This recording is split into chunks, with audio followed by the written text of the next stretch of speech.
بسم اللہ الرحمن الرحیم. السلام علیکم. میں ہوں صفیہ خان اور میں ہوں سندس خان. شامل کرتے ہیں ہیڈ لائنز. بھارت 27 فروری کو بھولے سے بھی نہیں بھولے گا. پاکستان کے سرپرائز کو ہمیشہ یاد رکھے گا. پچھلے سال اسی روز بھارت کا غرور پاک فوج نے چکنا چور کیا تھا.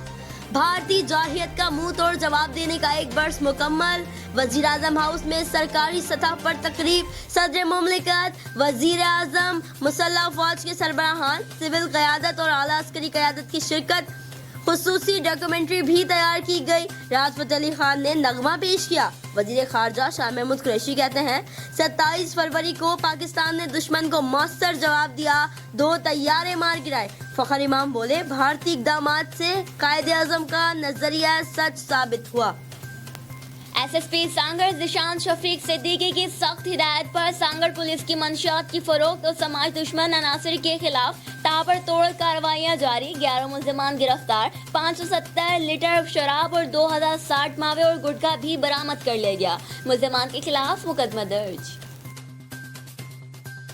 خطرناک راستے پر چلتا بھارت بڑی مشکل میں پھنس چکا ہے. مذہبی جنودیت، نسل پرستی کا راستہ خون خرابے تک جاتا ہے.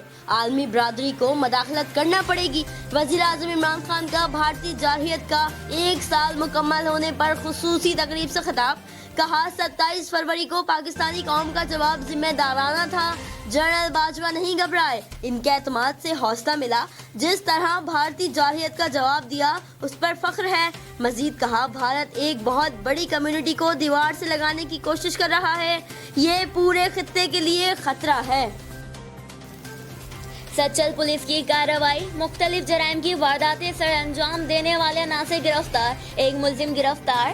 ملزم کے قبضے سے غیر قانونی اسلحہ، بیمہ لاٹ میگزینز، نقدی، گاڑیوں کی بیٹریاں اور موبائل فون برآمد کر لیا گیا. ملزمان کے خلاف مقدمہ درج. تفتیش جاری. چین کے بعد کرونا ایران میں بے قابو. چین میں مزید 52 ہلاکتیں. ایران میں 19 افراد وائرس سے ہلاک ہو چکے. یورپ بھی نہ بچا. اٹلی سب سے زیادہ متاثر. 11 افراد ہلاک. 300 سے زائد کیسز رپورٹ. جنوبی کوریا میں ایک امریکی فوجی میں وائرس کی تصدیق ہو گئی. وائرس کو روکنے کے لیے کوئٹہ تفتان ریلوے ٹریک تا حکم ثانی بند. وزیر ریلوے شیخ رشید کا بکنگ کرانے والوں کو سامان واپس لینے کا مشورہ. پاک ایران سرحدی گیٹ چوتھے روز بھی نہ کھولا گیا.